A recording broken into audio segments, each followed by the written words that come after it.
পাবনায় আবার আওয়ামী লীগের নেতাকে ছিনিয়ে নিল কর্মীরা। পাবনার সুজানগরে পুলিশের প্রিজন ভ্যানে তোলা হচ্ছিল আব্দুল ওয়াহাবকে, আর তখনই শুরু হয়ে যায় রীতিমতো ধস্তাধস্তি।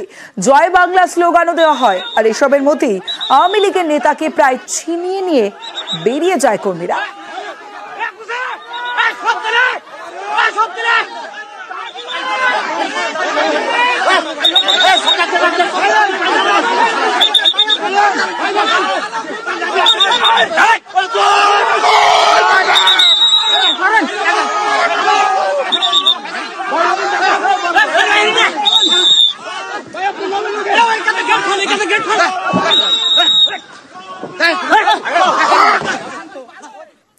ছেলের বিয়ের অনুষ্ঠান, আর সেই অনুষ্ঠানে আটক আওয়ামী লীগ নেতা। চট্টগ্রামে আওয়ামী লীগের নেতা ফখরুল আনোয়ারকে খুনের চেষ্টা ও বিস্ফোরক আইনে গ্রেফতার। গতকাল ফখরুলকে প্রথমে পাকড়াও করা হয় ছেলের বিয়ের অনুষ্ঠানে, পরে খুলশী থানার পুলিশ এসে আটক করে তাকে।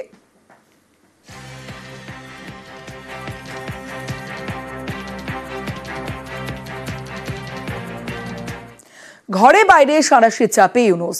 এবার তদারকি সরকারের আমলে পাঠ্য বই নিয়ে প্রশ্ন শরিক মহলে। পাঠ্য বইয়ে কেন আদিবাসী শব্দ?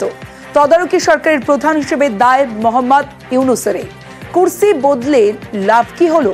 বিএনপির পর এবার সরব গণ অধিকার পরিষদ। 15 বছর কোথায় ছিলেন নোবেল জয়ী?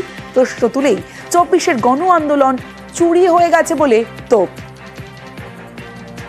ছাত্ররা এখন কিংস পার্টি গঠন করতে চায়, তিনি সেই কিংস পার্টির অ্যাম্বাসেডর হয়েছেন। এইভাবেই চলছে আমাদের এই গণভুত্থানের দখলদারিত্ব, যে যার মতন দখল করে নিয়েছে।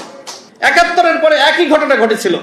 আওয়ামী লীগ শেখ মুজিবের নেতৃত্বে আমাদের মহান মুক্তিযুদ্ধ দখল করেছিল, ঠিক 24-এও একই কাজ হয়েছে। বৈষম্য কমে নাই কোথাও, বৈষম্য আরো বেড়েছে। আপনি কোন দলের ব্র্যান্ড অ্যাম্বাসেডর হবেন না, রাষ্ট্র সংস্কারের নামে কিংস পার্টি গঠন করলে বাংলাদেশের জনগণ, বাংলাদেশের রাজনৈতিক দল এবং কোন সংগঠন সেটি মানবে না। শরিকদেরই নিশানায় বাংলাদেশের তদারকি সরকার। ফের ইউনূস সরকারের সদিচ্ছা নিয়ে প্রশ্ন শরিকদের। পালা বদলের পর দেশের উন্নয়নের জন্য কাজ কই? প্রশ্ন তুলে সরব গণ আন্দোলনের যুব নেতা। ভালো মনের যারা মানুষ তারা আমাদের উপদেষ্টা পরিষদে রয়েছেন, এই জন্য তারা হয় সবাইকে ভালো মনে করছেন বাংলাদেশে যারা আছে, আদারওয়াইজ মনে করছেন সবাই ভালো হয়ে যাবে, কিন্তু এটা তো সম্ভব না।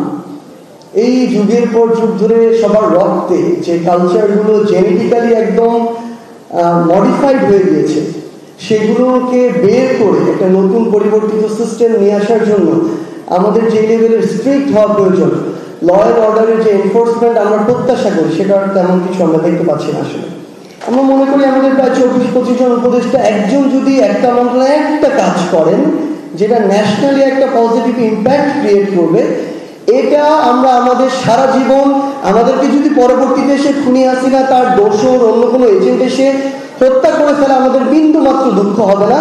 অন্তত এটুকু বলতে পারবো যে অন্তর্বর্তীকালীন সরকারের সময়ে 24 জন উপদেষ্টা 24টা সংস্কার করেছেন, যেটা পুরো বাংলাদেশের পরিবর্তনের জন্য সবচেয়ে গুরুত্বপূর্ণ ভূমিকা রেখেছে।